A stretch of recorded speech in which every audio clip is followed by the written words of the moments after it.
not boring and you seem like you're fun. Yeah. But I'd love you to introduce yourself to everyone and Yeah, sure. what you do. So my name's Mel, and I run a little agency called Hey Mel Comms and Training, which makes sense.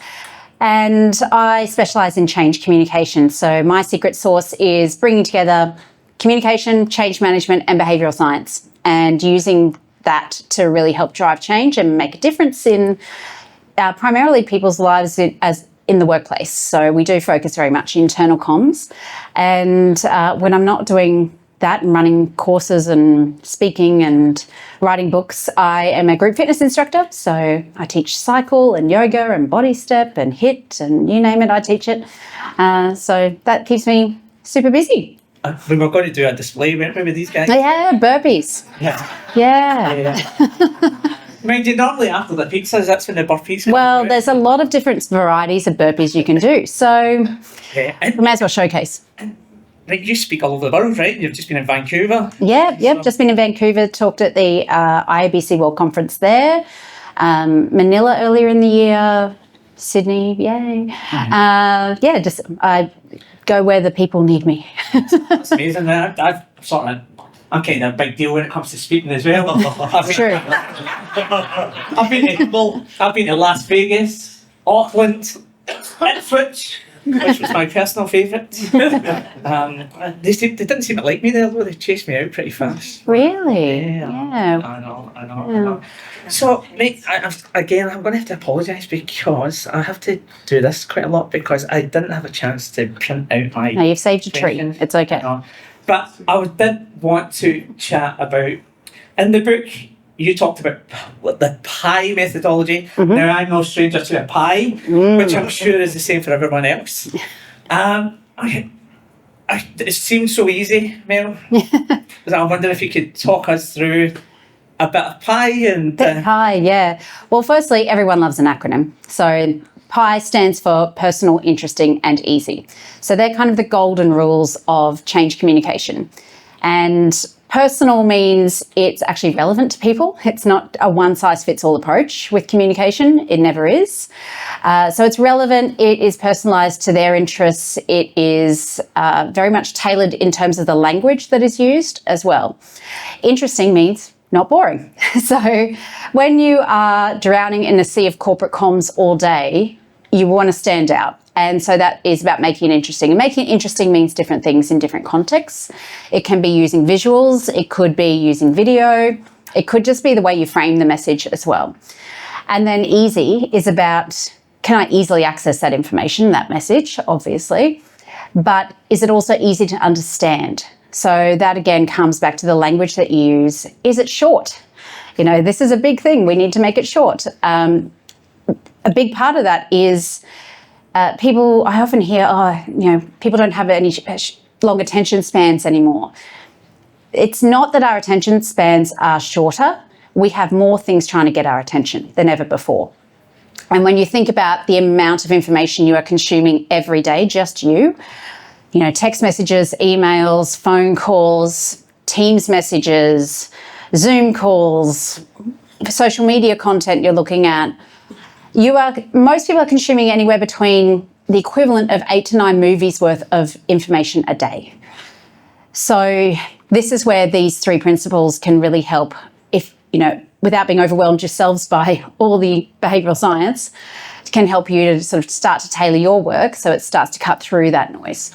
Yeah, and I mean, this is why I really wanted to talk to you because we haven't really changed our safety alerts for basically 100 years, I would reckon. We really are not great at this stuff at all. And just what you said there about Teams and like the mobile phone and all that sort of stuff, it's a lot. Yeah, definitely. We, in your book as well, you talked about the 4 archetypes that you have. Now, we probably don't have time to explain them fully, but I guarantee people will recognise themselves in here. There is a little quiz you can do in the book too. So we'll do a little quiz.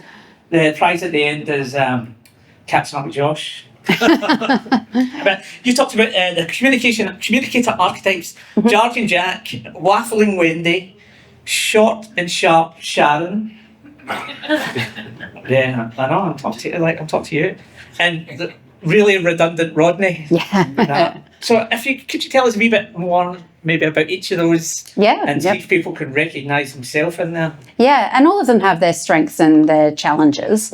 So, if we start with Waffling Wendy, Waffling Wendy is somebody who talks a lot without saying anything. Okay, so they might use very clear language, but they just keep talking and talking and talking. And it's one of those team meetings where that person keeps asking a question even after the team meeting has finished. So they, are really good at being clear in terms of the language that they use, but they use too much language. So that's Waffling Wendy. Then you've got your Jargon Jack. So Jargon Jacks are usually pretty good at getting, to the point. But using a lot of corporate bullshit, quite honestly. It's just word salad. And so, again, this is where we come back to, the barbecue chat. How would you explain this to somebody you've just met at a barbecue? Because I guarantee you that if you're saying we're optimizing the synergies and leveraging the transformational blah, blah to deliver shareholder value, that means nothing. So Jargon Jack is a prime one. I often think communicators or professional communicators, we are translators for technical speak and jargon. Really redundant Rodney. So says the same thing over and over again, uses a lot of jargon. And then you've got short and sharp Sharon, who says things with as few words as possible, which is great. But the flip side of that is sometimes it comes across as very blunt and rude and not personable. So as I said, there's pros and cons for both. Yeah. Oh, excuse me. Yeah, I'll allow it. Yeah, no, sorry. I was in Sydney a couple of weeks ago and I went to see those Wankonomics guys. Have you heard? Yeah, they're brilliant. Yeah. They just you were saying all those words and I was like, yeah. And we all know them, right? We all know people that talk like them, just crazy. Look at me with my business words. Yeah. I've actually seen safety. I remember one time looking at a safety document and I was like, I've got no idea what the hell that means. Like, none at all. And it was about something like, God, I can't even remember what it was. It was just so difficult to understand. And it was a safety document it was a swims, right? Just incredible, just so silly. But another amazing model that you use is the skills. And I know it's amazing because someone reached out to me earlier and said, that framework I'm going to absolutely use. And I know Josh has used it as well.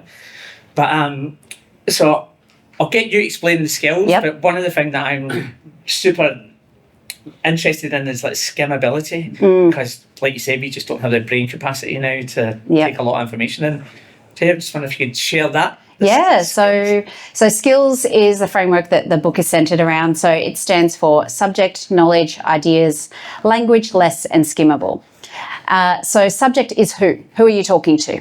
And that's really that personalization piece and making it relevant. And there's a lot of research behind how you actually get people's attention by personalizing your communication to them. Knowledge so this comes back to the curse of knowledge. Some of you might have heard of this. So it's the idea that we forget what it's like not to know everything we know. And in technical fields like safety, you can often go out there and talk about lots of things that nobody else knows about. You've forgotten what it's like not to have that knowledge. And that's a real challenge because people don't have the context that you have. They don't know the technical language. I see it a lot with organisational strategy because the C-suite has been working on this strategy for months and months. It's their baby and they cannot understand why nobody else cares because the way they've explained it has assumed that everybody else has been on this journey with them. Ideas is largely about structure. So human brains like patterns. They like to follow a flow of information. So structuring your communication in a way that makes sense, but also bringing in things like the primacy and the recency effect. So the primacy effect means we are more likely to remember the first thing we heard and we prime our thinking. If it's a positive thing, then we tend to apply positivity to the rest of the message. Conversely, if it's negative, the other way around. Recency effect being that you're more likely to remember the last thing you heard. So even the order in which you put information is really important. Language, as I said, it's about keeping it simple, and that's not dumbing it down. It's just being clear and being able to understood. Again, heaps of research around the impact of using more convoluted language and how people just don't understand it. And that has impacts in terms of what they feel about themselves as well, in terms of their own intelligence. Less, keep it short. Most people are only spending about 9 seconds reading an email. The most they'll read on average anywhere between 50 to 125 words. That's it. That's all they're reading. And again, we're in this attention economy. And then skimmable. So to your point, loads and loads of eye tracking studies that track where your eyes go, particularly on screen. And we are looking for signposts. Again, our brains are looking for patterns. They're trying to put 2 and 2 together and come up with 4. So they're looking at subheadings, they're looking at bullet points, they're looking at pull quotes, the things, and they're just piecing it together. So all that time we spend creating these magical, beautiful works of prose, and then there's, arguments over whether we should use this word instead of this word. Nobody's reading it. Nobody cares. So if you want people to get your ideas, then you've got to bring some formatting and some of those things into it to help people navigate the message and take away what you want them to take away. You talked about the eye pattern and how your brain loves these patterns as well. That's why if you see me post on LinkedIn, you'll notice that I use that 3 all the time because your brain loves the patterns. And remember I talked about Vegas, Auckland, Ipswich. So that's a pattern. It's all about threes. And the pattern's getting broken there. That's where you get the laugh, right? So I learned that as part of comedy.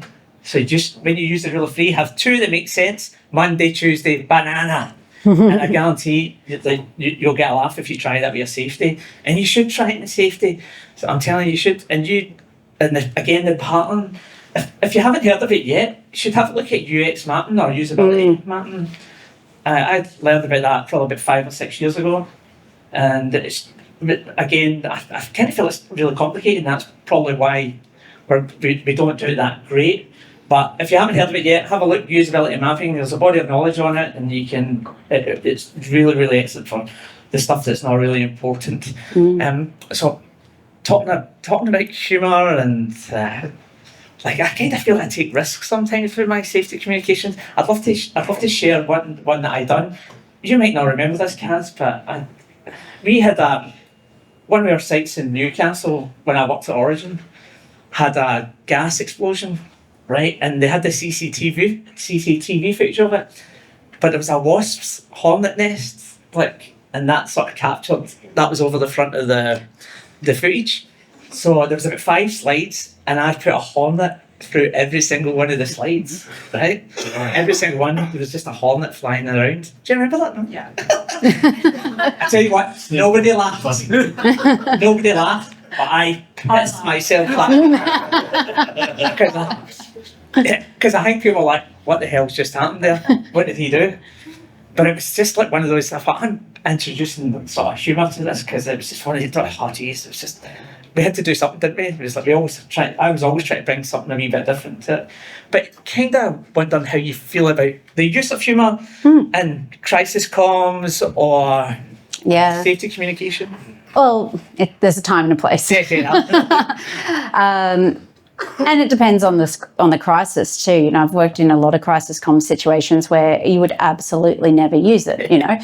But other times it is a good circuit breaker. It can be a good circuit breaker within the crisis team to kind of remind you, okay, we're all human. It's okay. It's a great, if you use humour well and you make it relatable and it's part of a story, it can be a really great way for particularly senior leaders to build a bit of rapport with their audiences and break down some of these hierarchical barriers that you see as well. The other thing about humour is it does attract attention. So particularly when it's unexpected. So when we talk about safety, I'm sure a lot of people are used to seeing, here's the safety alert, or it's everybody's responsibility. You get it. You get it. Side tangent there. The problem I have with safety is everybody's responsibility is it's like when taking out the rubbish at home is everyone's responsibility. Nobody does it. And it's not personal enough. It's like, well, it's everybody, somebody else is looking after it, So again, it comes back to that personal piece we were talking about earlier. How do you actually make that message personal? But humour could be a good way to do that. Yeah, totally. And I would really love you all to have a crack at doing it. Just try something a bit different.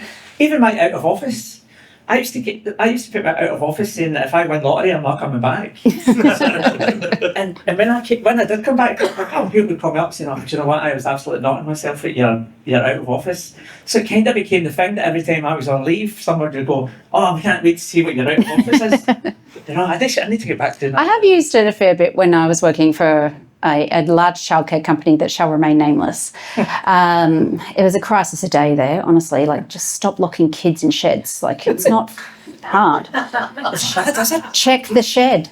But it would be things like, in part of my job in internal comms, we worked opposite a swamp. So there was a lot of brown snakes, eastern browns, floating around the area. So I, would have to write, like, don't go out to the back door because a snake's been spotted. Don't go to the warehouse, there's a snake. So we just started having some fun with it and creating little poems and limericks and things and creating stupid memes and all that sort of stuff. And it actually got people's attention and, they looked forward to those things. They didn't look forward to the snake, but they looked forward to the message as well because we just started having some fun with it. Because at the end of the day, it's a snake. Like, just don't go anywhere near it. Absolutely. They're absolutely bang on. Actually, you just prompted something. I mean, some of my highest posts, impressions on LinkedIn are always my comedy stuff, or always when I'm taking the mickey at somebody. Always guarantee it. If you look, you can see the things that get shared the most are always when I kind of feel like I can poke fun at people and kind of get away with it. But so definitely have a crack at using a bit of humour in your comms. But definitely have a crack at using a wee bit more of humour in your in your messaging. Now, another thing I'd love to talk to you about, because I heard it on your podcast, I was like, oh my God, why is there just so much stuff here? When we were talking about this, it's like, fuck. Does she got 2 hours? Hey. Yeah. I don't know You where to be. mentioned an amazing book called Making Numbers Count. Now, we worked with a lot of accountants and people who make sense of safety via numbers and colours and all that sort of stuff. And I remember I read this amazing book called Making Numbers Count. And I thought, I'm going to have to use this. And I'd love you to explain it, and then I'll tell the story of how I used it.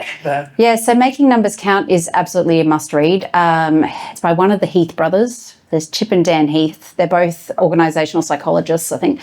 And it is about, how do you take numbers and actually make them mean something to people?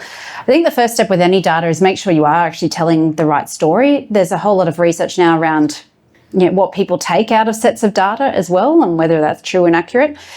But it's about going, okay, well, numbers on themselves are boring or can be quite meaningless. Like it's saying our safety incidents were up, 20% or whatever. Okay, that's probably bad, but I don't get the scale of that. So what you could do is reframe that in a way. It's like, that means 1 in 5 of every team member, of every team, is now getting injured every month. So that's a more compelling story. So rather than just saying 20%, tell a story with the number. What does that actually mean? Put it into terms that make sense to people. Yeah, totally. And I'll tell you how I done that. So I was tasked with having a look at the amount of actions that we had for every event, and we had like 600 that were administrative. Right. So I said, well, if every one of them is half an hour, I wonder how many gas bottles we could fill in that time.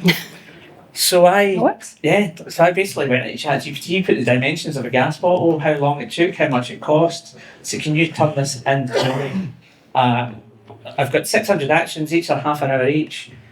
What can we do here? And basically the gas bottles went from Sydney Harbour to Liverpool, if you put them side by side. So that's how I explained it, saying this is how much this cost, and it was something like millions of dollars. And I saw the brains light up.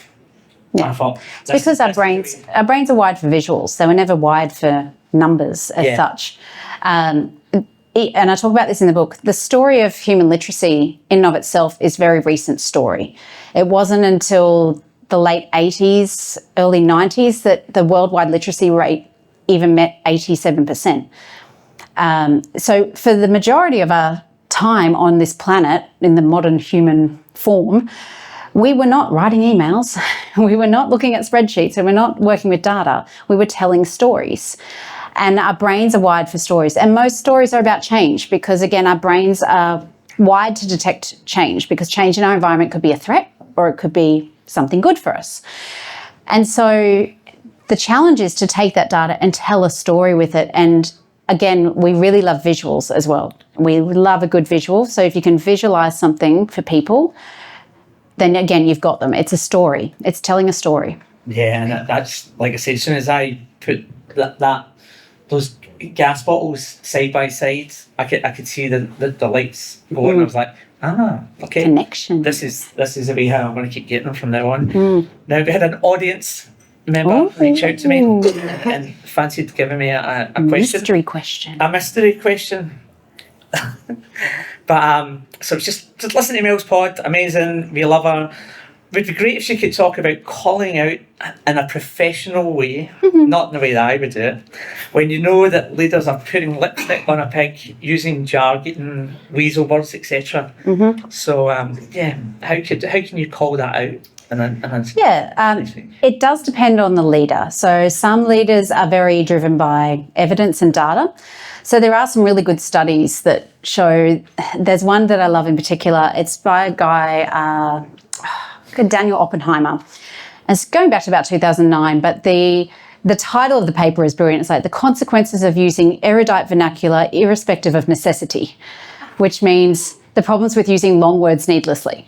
And so what they did in this experiment was they had an academic paper and they translated it into plain English and had different groups of people read one version or the other and then asked them, how smart do you think the author is? And got them to rate their perceived intelligence. The people who got the simpler version rated the perceived intelligence as 13% higher than those who got the original academic version. So if you've got a leader who loves jargon, who thinks they're very smart, that can be some good evidence to say, actually, people think you're an idiot. The other thing is this is about trust, right? And if you want people to change something, do something differently, they need to trust you. And if trust isn't in the equation, then it's not going to happen. Trust comes from being transparent. And when we hear words like we are transforming our organisation and optimising our systems, that does nothing to build trust. Most people are thinking, A, what the hell do you mean? Or B, this is a restructure and I'm losing my job, right? So this goes back to, well, what do you think they need to hear? And sometimes it's just going, what do you mean by that? What do you mean by that? And then if they can't explain it simply, then they actually don't know what they mean by that. I haven't seen this so much with leaders. I've seen it with, I'm just going to put this out there, consultants. The Big Four in particular, where I've had a 100-page slide deck delivered to me. And it's all this sort of jargon. And you just have to keep asking them, what do you mean? What does that mean? What does that mean? Until you get to, okay, so what you actually mean is X. So yeah, it depends on who you're talking to as to what your best approach would be. But it's about building that trusted base so you can get stuff done in your organisation. And using jargon and weasel words erodes trust. Yeah, well, so you talk about trust in your book, and you've got the 3 T's, which kind of escapes me just now, but what were the 3 T's? So the 3 T's are transparent, timely and thoughtful. So transparent within boundaries. You know, it's not like you're going to say, oh, we're going through restructure. Oh, Stephen, you're getting fired tomorrow. Soz.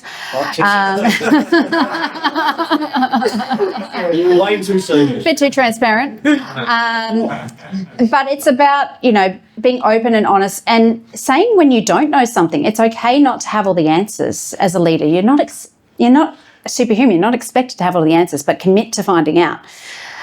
Thoughtful is about tailoring that communication in the way that you need, but just having some basic empathy, which should be standard. But here we are. And timely. So, often we hear too little, too late. I wish I'd known that 2 weeks ago. Or we hear something, I get this all the time. We need to tell blah, blah, blah about our project. Why? To raise awareness. Okay. And when's it actually going live? 6 months from now. So no. So again, thinking about the audience and all this other stuff that's going on in their lives, thinking about what is good for them in terms of a timely communication. Yeah, no, awesome. Mel, I'd love to chat to you about when something goes wrong in safety, and that occasionally does, and they put the lawyers in the organisation will put a fair amount of blockers on it. They won't want to share. They don't want it discussed. They definitely don't. Yep. But I remember, was it maybe 2 years ago? We had a guy out from NASA. We're really lucky. We had a guy out from NASA in Australia, and we met to see him, and he was talking about even for big organisations like that, they didn't want to share their information, but you kind of have to learn from it. So I was just, how would we tackle, how in our organisations, how can we go about talking to the lawyers saying, well, this is really important, we really should share this, we understand the legal privilege side of it. Just wondering if you get any thoughts you could share with that. I mean, unfortunately, I have done a lot of crisis comms. That's the other part of the business. And yeah, it's always lawyers. Stripping everything out of the media release, everything out of the employee email. And I'm like, I get it. But again, it's balancing transparency to build trust with the understandable legal risk as well. I like to take it back to business goals. So again, talking the language of your audience, in this case, senior leaders. If your goal for this organisation is to reduce incidents like this, then we need to learn from incidents like this. Would you agree? Hopefully they say yes. Okay, so can we find a middle ground here where we can talk about the lessons learned without risking, privilege, and just being really careful with the way we message things? And the fact is, everybody's talking about it anyway. Yeah. There are no secrets. So we may as well confront the elephant in the room, but turn it into an opportunity to learn from it. Yeah, I remember there was a significant incident and everybody was talking about it. Oh, yeah. And it was like, oh, man, especially with social media, text messaging, it's wildfire. Oh, yeah, I've definitely experienced that before, where somebody put an event on Twitter before the comms people found out, and that they were cracking they were coming up. I was like, how come they knew it before we did? It was like, the phone. Now, I use... Anybody that sees me posting will sort of see that I use metaphors and analogies quite a lot in my writing. What do you think of that? Is that... I love it hard. Love it hard. Again, it goes back to storytelling and our brains being wired for stories and putting things in terms that are meaningful and make sense to people. That said, use an analogy or a metaphor that is actually relevant, that makes sense to people. There's no point talking about the carburetor on the such and such if nobody else is a mechanic, nobody else is going to get that metaphor. So it has to be a metaphor that people understand and can visualize themselves and along with analogies. The Kodak story used to be rolled out all the time about what happens when businesses don't change the way they work. There are good analogies out there that you can be using as case studies as well. But again, it's story. It all comes back to storytelling. Yeah, I do love it. That's why you see people often see me post, what the hell is he talking about, the Jungle Book? But there's always a message, always a message there. You touched on visuals, and your book is full of them. They're pretty amazing. My little doodles. Yeah. Do you do them? Yeah. Oh wow. They're great. I'm not paying someone to that. I'm just saying, chat GPT. But yeah, so what's how do you think we could use visuals in our safety? Again, coming back to majority of people are visual thinkers and visual learners. So visuals help to simplify the complex. Particularly when you have complex strategy, complex ideas, there's a lot of moving parts to a plan. Having a one-pager, a really simple visual can really help. It doesn't have to be, a handcrafted infographic. A Venn diagram is sometimes all it takes. A series of concentric circles, boxes, whatever it might be. But what it does is it strips all the words out and it makes it really simple. And, that old adage of if photo tells 1,000 words, it's the same deal. People can get it in an instant as opposed to having to read every word and try and understand what's going on and then process that. Our brains process images really, really quickly. It's something like takes only 50 milliseconds for the brain to register an image and it to go, or your eyes to register an image and to reach the part of your brain that makes sense of it.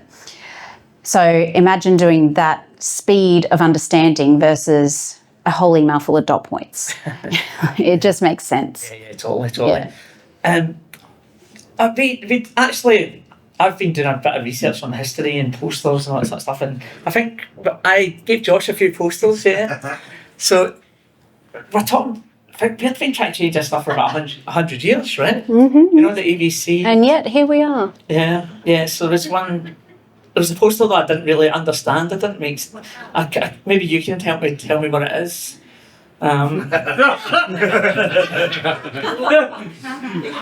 So, Cheeky. what does it mean? Rooster. It's a cock.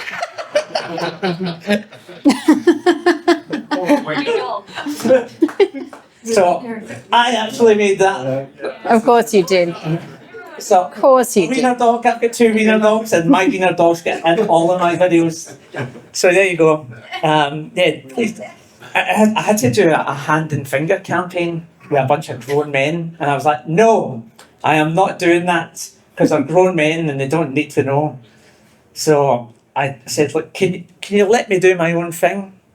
And they're like, don't care as long as you do this kind of campaign. So I just created a whole bunch of I love it. posters like this. They got attention, I'm sure. Yeah, but that, yeah. And that's, afterwards, people were like, well, mate, that was amazing. You know, Yeah. that was cool. That is definitely. We want to see more of that. So if you want to see more of that and you don't follow me on Instagram, please follow me on Instagram. Shameless plug. Mel follows me on Instagram. I do follow you on Instagram. Yeah. So You need one a little bit more inclusive though. Yeah. oh Don't go to Will. yeah. See, normally, do you know what? Normally I'm really quick-witted and fun, but today I'm like, because I've been sick. Leave that one alone, Steve. Yeah, totally. Mate, I want to talk to you about PowerPoint. Yeah. I know. Again, I've got quite a good PowerPoint story and the stuff but I would love to know what you do with PowerPoints and how you can make them more effective. Yeah. People often go, I did actually have somebody say to me a couple of weeks ago, Mel can't stand it when a PowerPoint isn't pretty. I'm like, it's not about making it pretty. That's part of it. It's about making sure that your message actually gets across in the best possible way. So the way I teach this stuff is your presentation is not what's on the screen. You are the presentation. People should be paying attention to you. So if they're distracted by what's on the screen, they're not listening to you. If they're trying to read word for word what's on your screen, if your PowerPoint is actually your speaking notes and you're using it as your own little safety blanket, then it's pointless. It's not a PowerPoint. So I sort of say one slide, one story. What's the one key message you want that slide to say? And then you work your way back from there. What's the best way to represent that message? Maybe it is just a visual. Maybe it's a photo. Maybe it's just a couple of words. But again, it's just there to signpost and reinforce what you are actually saying. You want to capture people's attention. Now, that said, people then go, I'll share the slide deck afterwards. And you might go, that's a bit useless. That's okay. Put the notes in. Have 2 different versions of the pack. One is the takeaway version. One is the what you're actually presenting at the time version. But again, it's about how do you capture people's attention really quickly and how do you maintain that attention? Because there is nothing worse than just heavy worded slides that nobody can actually read anyway because they've tried to cram so much in there. They've made the font size this big. Or there's images on there that just don't make sense. Or, hey, I put an entire construction Gantt chart on a slide. And I'm like, what do I do with this? Sometimes, you do have to put technical stuff up there, but explain it. So what you see on the slide here is, and I want to draw your attention to this particular piece. So sometimes there is those tools you can use. Yeah. Ideally, don't use it at all if you can get away with it. Yeah. Well, it's like we have to use PowerPoint because when we were delivering messages to a lot of people. But I tell you what I've done, and Kaz, hopefully you can back me up with this as well. You know how corporations have their brand charts, and they normally stick with the same colours all the time, but up the back of that brand chart there's a whole bunch of different colours. That's where I come in. So I would do my PowerPoints using the colours up the back of the brand chart, but I'd still use the same fonts and all that sort of thing. And I would completely change them. And do you remember there was a guy who told me this amazing story, and I was like, mate, can you send me a bunch of pictures from your site? he was like, sure. So I turned this into basically a storyboard. So the PowerPoint was a storyboard using the other colours, and he was talking about fires on site or something, like how to stop them from happening. And the feedback from that, again, just that was amazing. So much more different. And it was just me using different colours. But they couldn't do it. Stood out. They couldn't do it because I said, They're brand colours. they're brand colours and it's not going external. So I would do that. Well, ChatGPT, it's not going away anywhere. Nope. I'm kind of wondering how you use it and what you do with it. Yeah, look, and particularly in the comms world, people are worried. And like, does my job still exist? Well, yes. I mean, unless you are, you know, a writer on Fiverr doing people's emails for you, you're still going to have a job because it doesn't replace strategy. It doesn't replace empathy and that deep organisational understanding and knowledge of how people think in your organisation. But I love it. I use it all the time, but more for ideation, not for doing as such. So like even today I prefer Google Gemini, but I used it to generate some HTML code because I was trying to get something in a newsletter to do what I wanted it to do. And I'm like, oh, well, what's the HTML code to do this? Cool, copy paste. That was me nerding out a bit, but I use it for ideas. So I'm going to be running a workshop with 10 people. They're in the insurance business. The topic is XYZ. Give me 10 ideas for an icebreaker activity to do that will be very simple and only take 5 minutes. That sort of stuff, the ideation of it is really good. I do have clients who, they're not natural writers. They really struggle just to get started. And that's where these tools are so good. Just getting started. It's really hard to start with a blank page. So go in and say, I need to write an email about this thing. Obviously, responsible use of AI. But just get you started with some ideas is always good.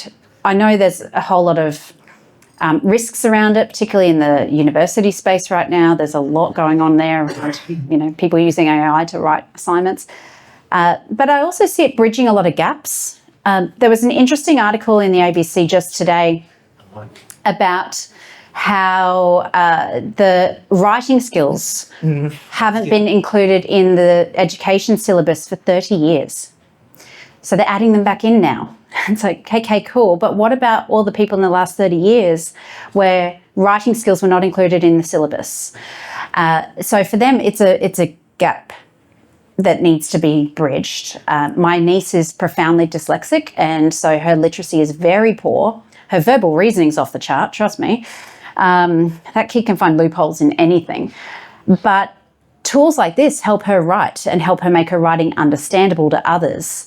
The other way I use it is just to simplify stuff. So again, if it's not commercially sensitive, you got something that's like a paragraph long, put it in, go, can you explain this in 2 sentences or 2 dot points?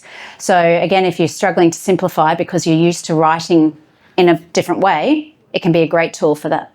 Yeah, I love that actually, and I've used it to take down the reading grade levels. Because like when we talk about safety, that it's maximum 8, no more than 9, the reading grade level. So it's always, I would guarantee if you go back to the office tomorrow and you've got Word documents and you do the document stats on them, they'll be off the scale. I guarantee it. So I think the worldwide accessibility guidelines say we should be writing to the level of a year 9 student. Yeah. The Australian government style manual is the level of 14-year-old. And it's because we have a high literacy rate in Australia, but of that, only 15% of people have a literacy rate of level 3 or 4, which is university level. Most people are in the level 1 to 4. Like level 1 means I can only understand short sentences and basic words. So you do actually have to, again, coming back to the easy and the simple, it's a great way to take that complex information and simplify it. Yeah, absolutely. Oh, well, we're not going to have any questions, but if you've got a burning question, because we're just about to finish up. But just some strategy around when you're presenting or communicating with a wide range of from executive down to frontline level. Any tips around shaping communication in that level where you got the same message, but it needs to be shaped?